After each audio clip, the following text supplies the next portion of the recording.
السلام علیکم دوستوں، کیسی امید ہے سب آپ خیریت سے ہوں گے۔ پیارے دوستوں، اپنے والدین کے ساتھ حسن سلوک کرنے کا کیا فائدہ ہے؟ حضور صلی اللہ علیہ وسلم نے کیا فرمایا کہ والدین کے ساتھ حسن سلوک کرو گے تو کیا پاؤ گے؟ آئیں اس حدیث میں آپ کو بیان کرتے ہیں۔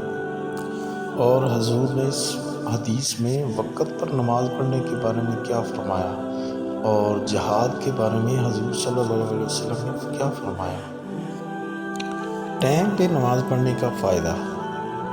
حضرت عبداللہ بن مسعود رضی اللہ عنہ فرماتے ہیں کہ میں رسول صلی اللہ علیہ وسلم سے پوچھا کہ اللہ کے نزدیک سب سے اچھا عمل کون سا ہے؟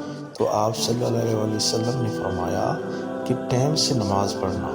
اور میں نے دوبارہ حضور صلی اللہ علیہ وسلم سے پوچھا تو آپ نے فرمایا کہ ماں باپ کے ساتھ حسن سلوک کرنا اور جہاد کرنا۔